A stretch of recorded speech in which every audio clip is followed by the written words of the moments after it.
We are learning about a new proposal to keep TikTok alive in the United States. If approved, it would allow the U.S. government to own a large stake in the popular app. That's right, the U.S. government.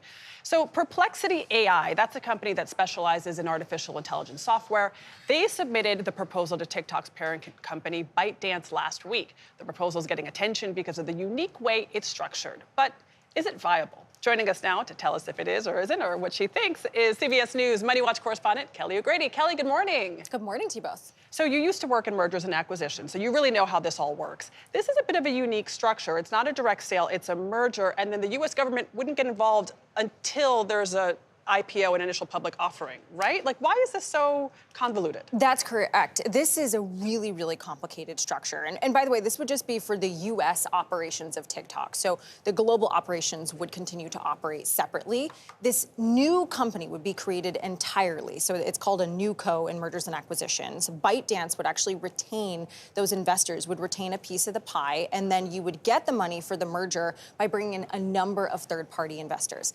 You hit on, though, this is really interesting because the U.S. government would take 50% in the future when the company would go public. Now, there is precedent for the U.S. government to own a public company, so think Fannie Mae, Freddie Mac, but this is raising a lot of concerns about would they have an operational say, would they have a say in the strategy of it, especially when TikTok is a free speech platform. I'm confused on how this satisfies the national security concerns that led Congress to put this restriction on TikTok in the first place. If the federal government owns half of it, but the Chinese-based ByteDance owns the other half, how does that solve the problem? I'm actually with you. I am very interested to see how the president would react to the fact that ByteDance investors would still have a stake in this.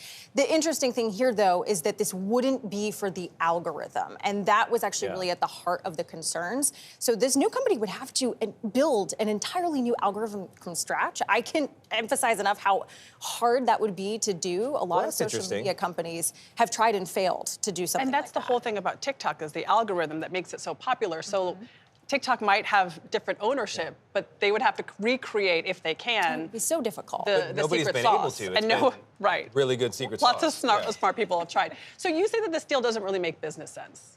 Yeah, so the price tag for this merger that's being reported by CNBC is $50 billion. That is way too much. And just for context, Elon Musk bought Twitter for $44 billion. The company had a user base of 200 million.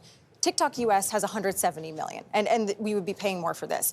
You're not getting the algorithm. The company's not profitable. You're just getting the US operation. So $50 billion. The company's not profitable? Yes, TikTok is not profitable right now. ByteDance is, but TikTok isn't. So you're just getting a user base and a brand for $50 billion. In my humble opinion, it's too much. All right. Very interesting. Kelly O'Grady's hot take. Thanks, Thank Kelly. you, Kelly.